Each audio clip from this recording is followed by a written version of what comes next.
Hello అండి. అందరికీ నమస్కారం. ఎలా ఉన్నారు అందరూ?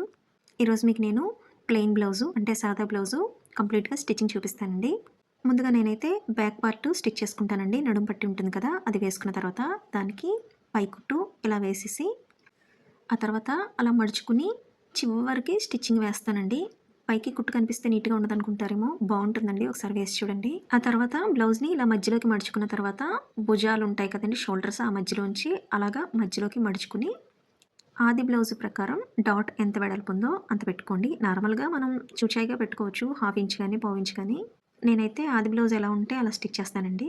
ఎందుకంటే కొంతమంది ప్రాబ్లమేటిక్ కస్టమర్స్ ఉంటారు. ప్రతీదీ కొలుచుకుంటారు. వాళ్ళతో చాలా ఇబ్బందండి.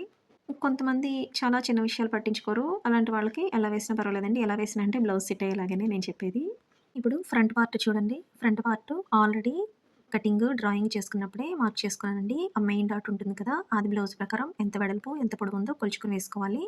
ఇది హుక్ పట్టి, తాళ్ళు పట్టి వైపుదండి. అది కూడా సన్నగా వేసుకోవాలి. నెక్స్ట్ మెయిన్ డాట్ నుంచి చంక డాట్‌కి అలా మడుచుకుని అలా వేసుకోవాలండి డాట్‌ని. చంక డాట్‌ని.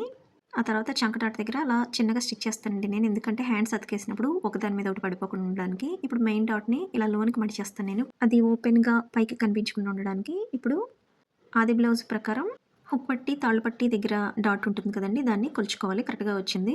ఇప్పుడు షేప్ బెల్ట్‌కి నేను కొంచెం మందంగా ఉన్న క్లాత్‌ని గానీ, లేదంటే అడిషనల్‌గా ఏదైనా సెపరేట్ క్లాత్ గానీ అలా వేస్తానండి.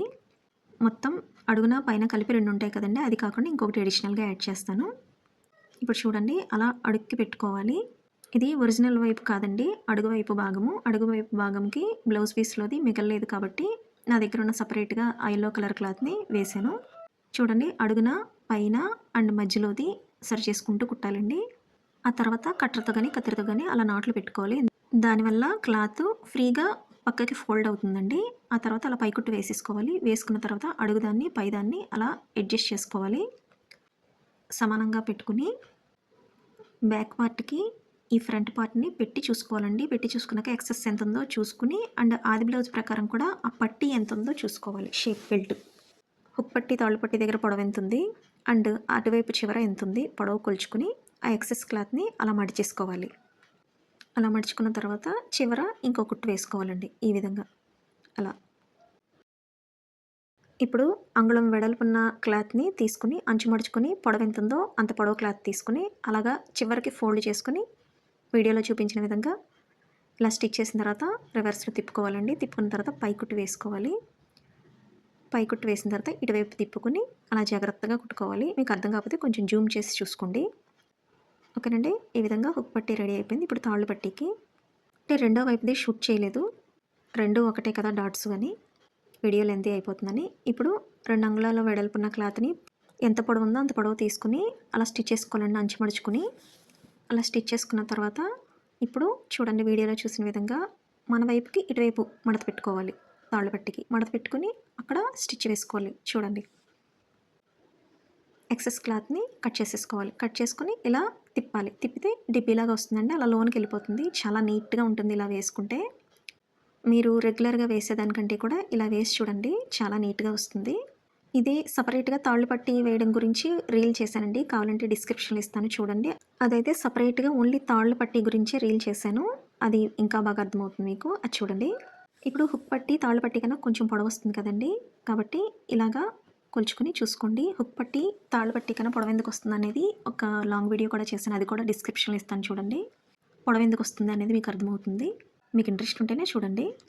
ఇప్పుడు తాళ్ళ పట్టీ మీద హుక్ పట్టీని అలాగా ఒకదాని మీద ఒకటి వేసుకొని వీడియోలో చూపిస్తున్న విధంగా అలా పెట్టుకోవాలండి. అలా పెట్టుకుంటే ఎక్సెస్ ఒక అంగుళన్నర, 2 అంగుళాల వరకే ఆ రౌండ్ షేప్ ఉంటుంది కదా! అక్కడే కొంచెం ఎక్సెస్ వస్తుంది. దాన్ని కట్ చేసేసుకుంటే 2 ఈక్వల్‌గా వస్తాయి. ఇప్పుడు బ్యాక్ పార్ట్‌ని, ఫ్రంట్ పార్ట్‌ని జాయింట్ చేసేసుకోవాలండి.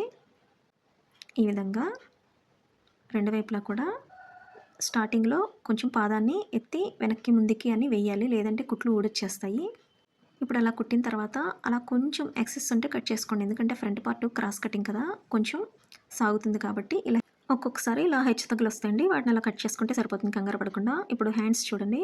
హ్యాండ్స్ అతికేసేటప్పుడు ఎప్పుడూ కూడా భుజాల మధ్యలోంచి అటువైపు ఒక 2 అంగుళాలు, ఇటువైపు ఒక 2 అంగుళాలు అటువైపు నుంచి అలా స్టార్ట్ చేసి ఇలా స్టిచ్ చేసుకోవాలండి. ఫ్రంట్ లోతు తీస్తాం కదా! హ్యాండ్స్‌కి ఆ లోతు తీసిన దగ్గర ఏరో మార్క్ పెట్టుకున్నానండి. మీరు మళ్ళీ ఒకసారి వెనక్కి వెళ్లి చూడండి రివర్స్ చేసుకొని. ఎందుకంటే ఒక్కొక్కసారి మనం ఫ్రంట్‌ది బ్యాక్‌కి, బ్యాక్‌ది ఫ్రంట్‌కి వేసేస్తుంటాము. నేను అలాంటి మిస్టేక్స్ చాలా సార్లు చేశానండి. కుడివైపుది ఎడమవైపుకి, ఎడమవైపుది కుడివైపుకి వేసేసేదాన్ని. మళ్ళీ విప్పదీసుకునేదాన్ని. అది కూడా బాగా అర్జెంట్ వర్క్ ఉన్నప్పుడే ఇలాంటి మిస్టేక్స్ జరుగుతుంటాయండి. సో, అటువంటి మిస్టేక్స్ జరగకుండా ఉండడానికి మనం డ్రాయింగు, కటింగు చేసుకునేటప్పుడే జాగ్రత్తగా మార్క్ చేసుకుంటే సరిపోతుంది. ఇప్పుడు హ్యాండ్స్‌ని ఇలాగా మడుచుకుని ఆది బ్లౌజ్ ప్రకారము ఆ చివర్లో లూజ్ ఎంతుందో జాగ్రత్తగా మార్క్ చేసుకోవాలండి. పావించి కూడా తేడా రాకుండా చేసుకోవాలి. పావించి తేడా వచ్చినా ఆడవాళ్ళ బ్లౌజు లూజు, టైట్‌లు వచ్చేస్తాయి. ఇప్పుడు చంక రౌండ్ దగ్గర కూడా ఆ జాయింట్ ఉంది చూసారా? దాన్ని అడుగున పైన కూడా పైకే పెట్టుకోవాలండి. ఇప్పుడు చంక రౌండ్‌ని కూడా పైనుంచి జాగ్రత్తగా కొలుచుకొని అలా మార్క్ చేసుకోవాలి. మార్క్ చేసుకొని పైనుంచి ఇలా స్టిచ్ వేసుకోవాలి. కొత్త వాళ్ళైతే అలా మార్క్ చేసుకున్న దాన్ని స్కేల్‌తో డ్రా చేసుకొనైనా కుట్టుకోవచ్చు వంకరగా వస్తుంది అనుకుంటే. ఇప్పుడు ఫ్రంట్ పార్ట్ లూజ్‌ని మార్క్ చేసుకున్నాము ఆది బ్లౌజ్ ప్రకారం. బ్యాక్ పార్ట్ అయితే ఆల్రెడీ డ్రా చేసుకున్నది ఉన్నది కదా! అది సరిపోతుంది. ఇప్పుడు ఇలా చూసారా ఎలా కరెక్ట్‌గా వచ్చిందో? అలాగా వెనక్కి, ముందుకి పాదాన్ని అనుకోవాలండి. స్టార్టింగ్ కుట్టు, ఎండింగ్ కుట్టుకి. ఫస్ట్ స్టిచ్ వేసేయంగానే హెచ్చు తగ్గులుంటే కట్ చేసుకోవాలి వంకర టింకరగుంటే. ఆ తర్వాత రెండో కుట్టు ఇలాగా ఒక కుట్టుకి, ఇంకో కుట్టుకి ఒక పావించైనా గ్యాప్ ఉండాలండి. బాగా దగ్గరగా ఉండకూడదు. అలాగని బాగా దూరంగా ఉండకూడదు. అలా వరుసగా నేనైతే ఒక 4 స్టిచెస్ వేస్తానండి. ఎందుకైనా మంచిదని. ఆడవాళ్ళు ఊరికే లావైపోతూ ఉంటారు.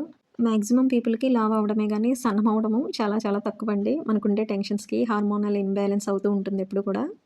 సో, ఇప్పుడు రెండు వైపులా కూడా వేసేసానండి. వేసిన తర్వాత చంక దగ్గర నుంచి హుక్ పట్టి ఆర్ తాళ్ళు పట్టి అక్కడి వరకు ఉండేదాన్ని అప్పర్ చెస్ట్ అంటారండి.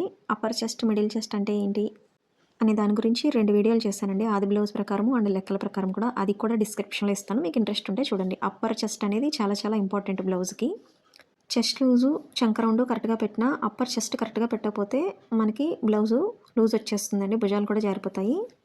సో, మీకిప్పుడు నేను మార్క్ చేసి చూపించేది క్రాస్ పట్టి మెడకి వేస్తాం కదా! అది వేసుకునేటప్పుడు కొత్త వాళ్ళైతే అలా మార్క్ చేసుకోండి. కుట్టు కరెక్ట్‌గా పడడానికి అలవాటయ్యే వరకు. కుట్టేటప్పుడు కూడా జాగ్రత్తగా కుట్టుకోవాలండి. ఇప్పుడు క్రాస్ పీసెస్‌ని ఆల్రెడీ కట్ చేసేసాను నేను. కట్ చేసేసి ఇలా 7 షేప్‌లో వేసుకోవాలి. స్ట్రెయిట్‌గా ఒకదాని మీద ఒకటి పెట్టి అతుకు వేయకూడదండి. క్రాస్ పీసెస్‌ని ఎలా అటాచ్ చేసుకోవాలనేది కూడా ఒక రీల్ చేశాను. అది కూడా డిస్క్రిప్షన్‌లో ఇస్తాను. మీకు ఓపిక ఉంటేనే, మీకు కావాలి అనుకుంటేనే చూడండి. క్రాస్ పీస్ అతుకు వేయడం కూడా వెరీ వెరీ ఇంపార్టెంట్ అండి. సాదా బ్లౌజ్‌కి కానీ, లైనింగ్ బ్లౌజ్‌కి కానీ మెడపట్టి ఎలా వేసుకోవాలనేది కూడా లాంగ్ వీడియో చేశానండి. ఓన్లీ మెడపట్టి వేసుకోవడం గురించే. అది కూడా మీకు బాగా ఉపయోగపడుతుంది. వీడియో నచ్చితే లైక్ చేయండి.